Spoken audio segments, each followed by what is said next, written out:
The pastor came out of his church after a long service. The sun was going down as he walked to his car. He drove home with his male friend after church work.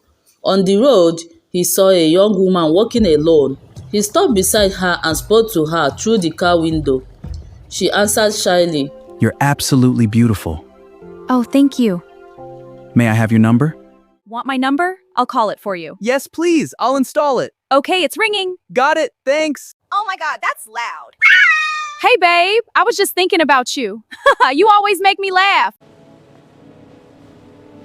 Will you marry me? Yes. Yes, I will. They talked for some time. Later, the pastor married her in traditional way, but problems started in the marriage. Every morning when the pastor wake her for prayer or church, she would complain and turn away from him. Whenever she wanted to go to church, she wore very tight clothes, heavy makeup, and bright red lipstick. The pastor asked her to dress more decently, but she refused and shouted at him. One day, the pastor told her not to enter his car dressed like that. She said okay and walked away. Instead of going to church, she went to a local drinking spot. She sat with some men there and drank ogogoro with garnished meat. After church service, the pastor came home hungry and went to the kitchen. I'm starving! All these pots and nothing to eat! But there was no food. The pots were empty. The GO's wife looking like that? Our mommy in the Lord, indeed. Another Sunday came. She dressed in revealing clothes and went to church. After the service, while people were leaving, she secretly went to the altar. She opened the offering box and stole money, putting it inside her bag. With the money, she went to an abandoned building where her boyfriend was waiting for her. He brought out drink, and both of them drank together. Later, the two of them fell asleep in the bench, snoring loudly. When she woke up, she tried to wake the man, but he kept snoring. She staggered out of the building, drunk and confused, still holding her bag. She reached a dirty gutter beside a busy road, climbed inside and slept there. The next morning, she woke up in the gutter and screamed.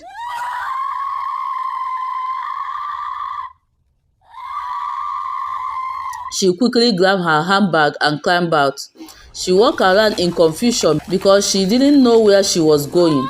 When she finally got home, her husband asked, "Where did you sleep last night?" Where did you spend the night? Somewhere. What do you mean by somewhere? This man, mind yourself. Don't stress me. Try it. I will go and announce in your church that you, a pastor, are beating your wife. The pastor slowly lowered his hand and walked away in silence, full of regret. After that, the woman stopped cooking for him. The house became dirty and scattered. Plates filled the table and clothes were everywhere. After bathing, she would leave the house for clubs where she danced with men.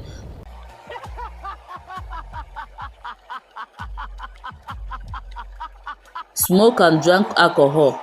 One day, she went to a hotel with a politician. After they spent time together,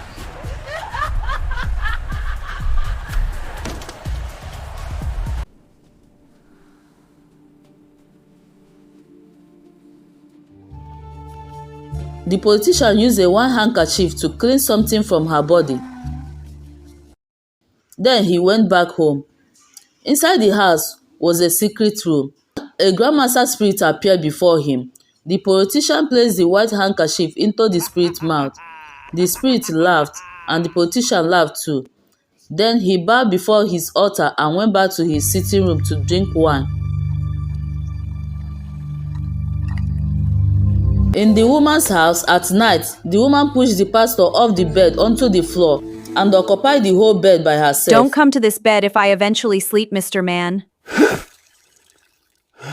Let me take you to the hospital. I've got you. Not long after, she became seriously sick. Her body grew thin and weak, but her stomach became swollen. She was taken to the hospital. Her husband and her parents stood around her bed. Forgive me for all I've done to you.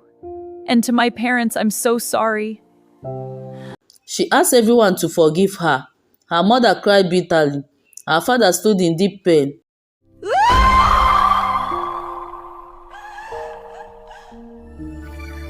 The pastor held her hand, but she became too weak to speak again. Months later, the pastor married one of the ushers in his church.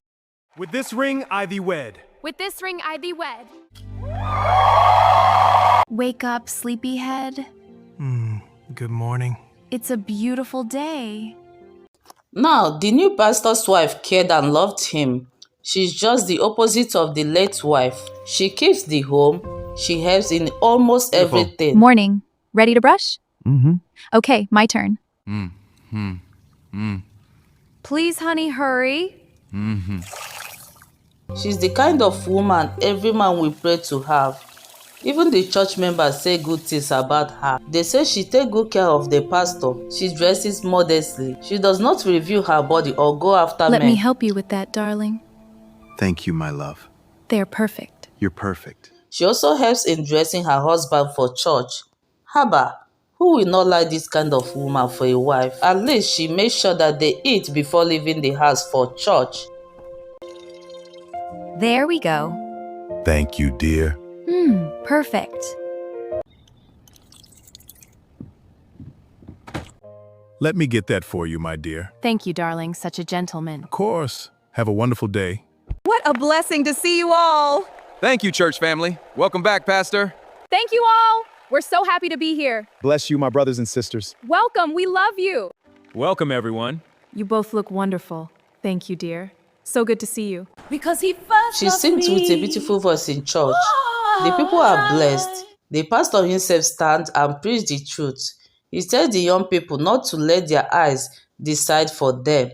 He thanks God for sending him a real helper, Brothers and a sisters, woman seek after God God's before own marriage. heart. Without him, you will choose the wrong partner. Pray for his Openly guidance. confess I made that very mistake myself. One day, I realized my error. As I was walking along the road, I saw a beautiful young woman. Her beauty captured my heart instantly. Instead of praying and seeking God's direction, he flesh and emotions to make the decision for him. Later, he deeply regretted it. I thank God for using this beautiful angel beside me to restore joy and peace to my life. Today, I am truly happy again. I promise to love you, cherish you,